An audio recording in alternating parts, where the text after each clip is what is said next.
पति का अपमान किया, अब मैं ऐसे बाप की बेटी नहीं बनूंगी, अब तो मैं ऐसे पिता की पुत्री बन करके जन्म लूंगी कि जो हमारे पति को अपमानित नहीं करे, अपितु हमारे पति को अपने सिर पर धारण करके रखे। तो कैलाश पर्वत भी किसके अंतर्गत आता है? हिमालय के ही अंतर्गत। तो हिमाचल राज्य के यहाँ माँ पार्वती का जन्म हुआ। तीसरा भाव है कि पर्वत पर तपस्या करने का छूट है, व्यक्ति जितना चाहे उतना तपस्या कर सकता है। इसीलिए इस बार मां सती का जन्म पार्वती के रूप में हुआ। और पार्वती के रूप में जब मां सती जन्म ली तो महाराज वहां पर सभी देव वृंद मुनि आकर के अपना अपना आश्रम करने लगे। उस समय नहीं फल देने वाले वृक्ष भी फल को देने लगे। इसका मतलब क्या है? पार्वती मतलब श्रद्धा। हम लोग वंदना प्रकरण में सुने कि भवानी शंकरो वंदे श्रद्धा विश्वास रूपिणो। जब एक साधक के यहाँ सच्ची श्रद्धा का जन्म होता है तब उसे कहीं अलग से ढूंढने की आवश्यकता किसी को नहीं पड़ती, अपितु वह किसी को नहीं चाहे तब भी उनके यहाँ सभी लोग आते हैं। तो महाराज सच्ची श्रद्धा का उदय हुआ, सच्ची श्रद्धा का जन्म हुआ। और श्रद्धा दूसरा भाव कि जब श्रद्धा का जन्म हुआ तो नारद जी का आगमन हुआ। मतलब क्या है? एक साधक का अगर अंतःकरण में सच्ची श्रद्धा का प्रादुर्भाव हो जाए तो उसे गुरु को ढूंढना नहीं पड़ता, अपितु गुरु उसके यहाँ स्वयं चल करके आते हैं। आजकल के लोग कहते हैं कि संसार गुरुओं से खाली है, ऐसा बात नहीं है। संसार कभी भी गुरु से खाली नहीं हो सकता। यदि हम सच्चे साधक बने तो नारद जैसे गुरु स्वयं हमारे घर पर चल करके आते, हमारे द्वार तक। नारद जी आए तो हिमाचल राज ने पहले उनकी खूब सेवा करी और सेवा करने के बाद नारद जी को सुंदर आसन पर बैठाया गया और सुंदर आसन पर बैठा करके माँ पार्वती के हाथ को दिया गया नारद जी के हाथ में कि नारद जी त्रिकालज्ञ सर्वज्ञ तुम्हारा, गति सर्वत्र तुम्हार, कहूँ सुता के दोष गुणा,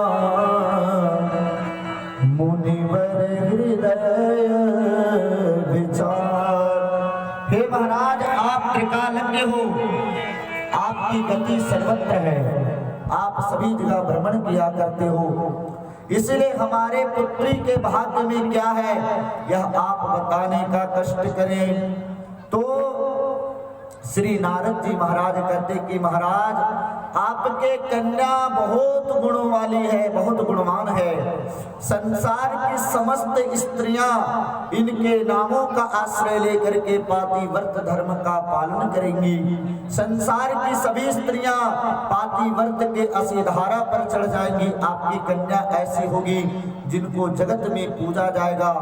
इनमें केवल गुण ही गुण है, लेकिन इनका एक रेखा अच्छा नहीं लग रहा है। कौन सा रेखा? कि इनका जो पति का रेखा है वो अच्छा नहीं है।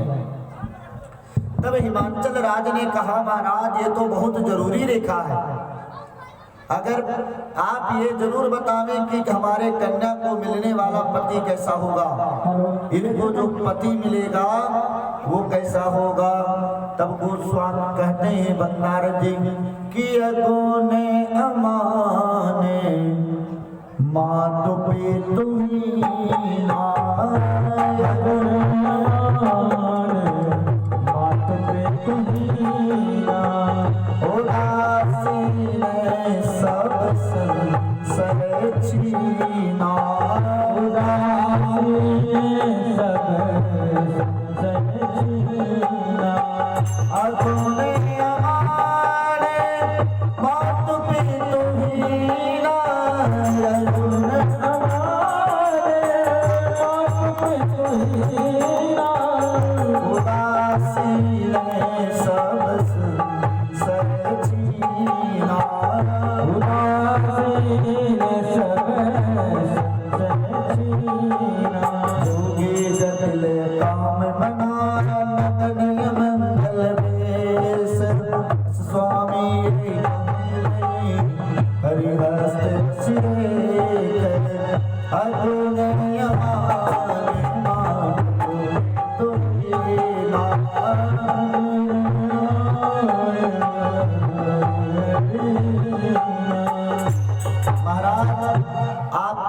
कन्या को जो मिलने वाला पति होगा वो अगुण होगा, उसमें कोई गुण नहीं होगा, अमान होगा, मान रहित होगा।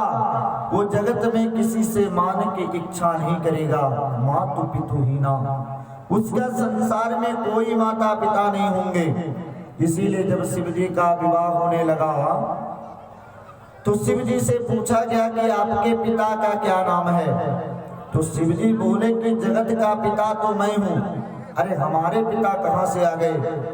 तो बगल में नारद जी खड़े थे। नारद जी ने कहा कि भोले बाबा आप अपने पिता का नाम जो है ब्रह्मा बता दीजिए।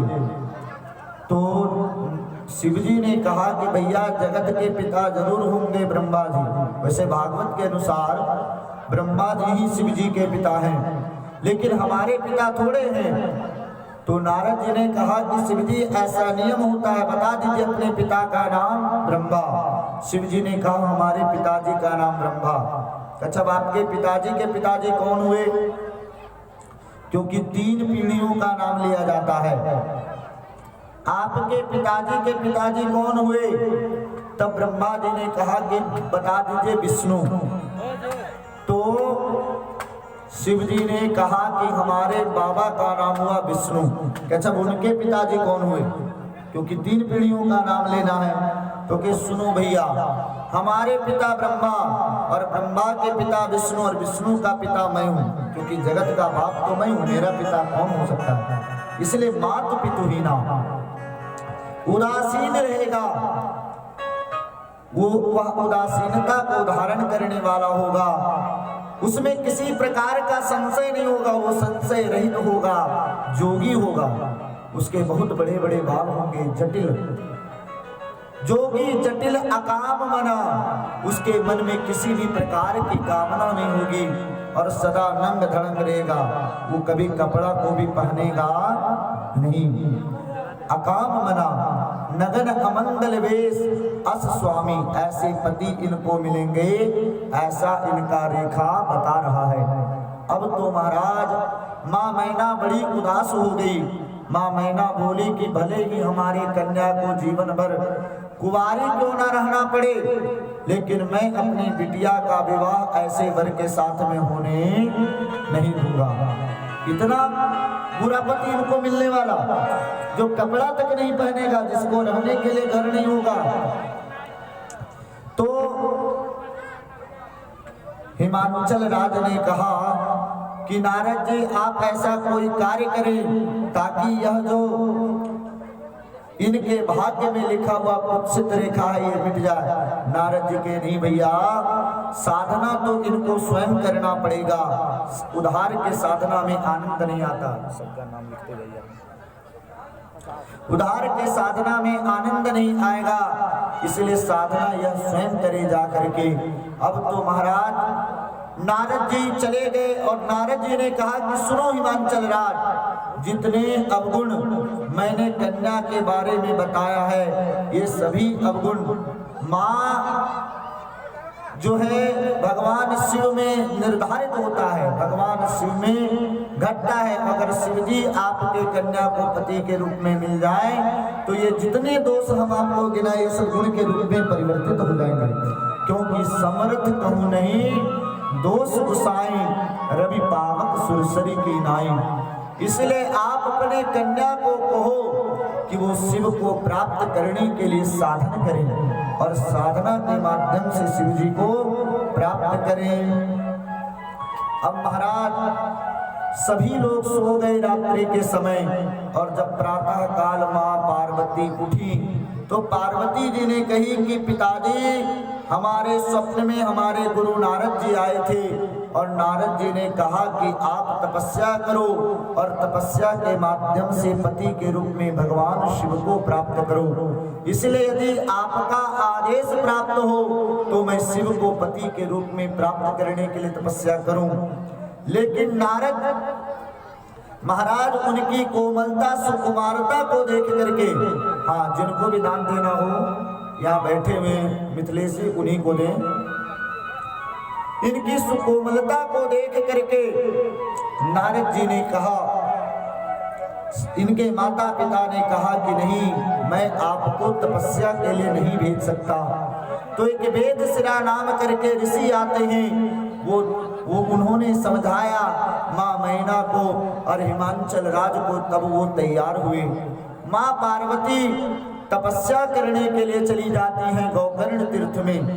महाराज गोकर्ण तीर्थ में जाकर के भयंकर तपस्या करती हैं और उरी धरी उमा प्राण पति चरे ना जाई विपिन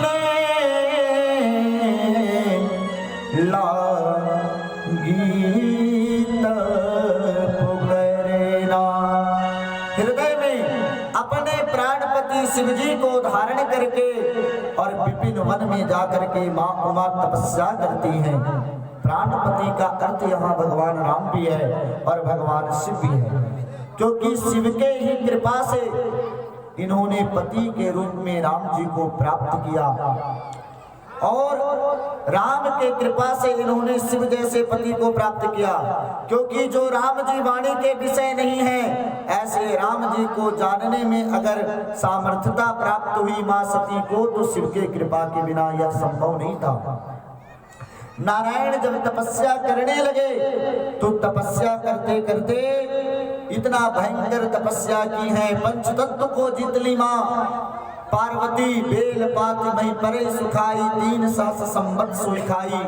3000 वर्ष तक तो केवल सूखे सूखे बेलपत्र को खा करके और माँ पार्वती पति के रूप में प्राप्त करने के लिए तपस्या करती हैं। हम लोग 1-2 दिन भी अगर व्रत कर लें तो हम लोगों की हालत खराब हो जाती है महाराज, लेकिन 3000 वर्ष तक केवल सूखी हुई बेलपत्र को खा करके मां पार्वती ने तपस्या किया। ये तो हुआ शिव जी मां पार्वती की कथा। लेकिन शिव जी की क्या दशा है कि जब ते जाए सती तनु त्यागा, तब ते शिव मन भयों विरागा। जब से सती ने अपने शरीर का परित्याग किया, तब से शिव जी के मन में वैराग्य हो गया। और जब ही सदा रघुनायक नामा, जहां तहां सुनहि राम गुण गाना। सदैव राम जी के नामों का जप करते हैं और राम कथा को कहते और सुनाते हैं लोगों को। इसका मतलब क्या है? शिव जी के जीवन में जब अनुकूलता थी, तब भी उन्होंने अपने आप को भगवान से जोड़ करके रखा। और शिव जी के मन में, शिव जी के जीवन में जब प्रतिकूलता का समय आया, तब भी उन्होंने अपने आप को भगवान से जोड़ करके रखा। शिव जी हम मानवों को क्या शिक्षा देते हैं कि हमारे जीवन में प्रतिकूलता आवे अथवा अनुकूलता आवे, हम सभी स्थितियों में अपने आप को भगवान से जोड़ करके रखें। भगवान से जोड़ करके रखेंगे तो भगवान हमारे जीवन में कभी अमंगल नहीं होने देंगे। नारायण शिव जी राम जी की तपस्या कर रहे, राम जी समझ गए कि इन दिलों में तेल नहीं है, इसीलिए तेल को प्रकट करना होगा। और महाराज शिव जी दृढ़ प्रतिज्ञा है, अब वो विवाह करेंगे नहीं। लेकिन सती को मैंने वरदान दिया है कि शिव आपको पति के रूप में प्राप्त होंगे, और यदि ये सती शिव को प्राप्त नहीं कर पाई तो मेरा वरदान झूठा हो जाएगा।